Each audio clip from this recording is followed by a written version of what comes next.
আমি দারুণ একটা রেসিপি বানাবো। তার জন্য চুলাতে আমি কড়াই বসাই দিয়েছি, কড়াইটা গরম করে তেল দিয়ে দিয়েছি, তেলটা গরম হয়ে গেছে। এখন নুন হলুদ মাখানো মাছটা উল্টে পাল্টে ভেজে নিচ্ছি, বারবার উল্টে পাল্টে দিয়ে খুব ভালো করে ভেজে নিয়েছি। এর মধ্যে দিয়ে দেবো হচ্ছে পেঁয়াজ কুচি, পেঁয়াজ কুচিটা দিয়ে পেঁয়াজ একটু ভাজা হয়ে গেলে দেবো আদা রসুন জিরা বাটা দিয়ে আরেকটু নেড়ে নিচ্ছি। এর মধ্যে দিয়ে দিলাম লাউ, কেটে রাখা লাউ আর আলু দিয়ে খুব ভালো করে মিশিয়ে নিচ্ছে এই মশলাতে। তারপরে দিয়ে দিলাম হচ্ছে নুন, হলুদ গুঁড়ো, মরিচ গুঁড়ো, ধনিয়া গুঁড়ো দিয়ে খুব ভালো করে মিশিয়ে আমি মশলাতে কষাতে থাকছি। এখন দিয়ে দিলাম গোটা কালি জিরা দিয়ে আমি বেশ খানিকক্ষণ কষিয়েছি। দেখেন একটু পানি বের হয়েছে, তো এই পানিতে আমি কষিয়ে নেব। বারবার করে ঢাকনা দিয়ে আমি এটা কষিয়ে নিয়েছি।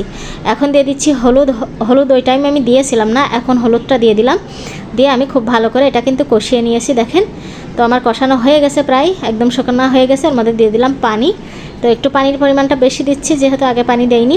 তো কিছুক্ষণ জাল করে নিয়েছি। এখন দিয়ে দিচ্ছি মাছগুলো দিয়ে আমি আবার কিছুক্ষণ জাল করে নেব। তো আমি আবার কিছুক্ষণ জাল করে নিয়ে এর মধ্যে দিয়ে দিলাম কাঁচামরিচ।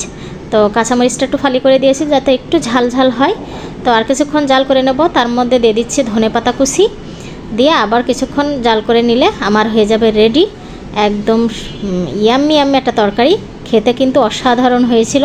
এভাবে বড় মাছ দিয়ে রান্না করলে সত্যি অনেক মজার হয়। দেখেন কতটা টেস্টি হয়েছে, দেখেই মনে হচ্ছে অনেক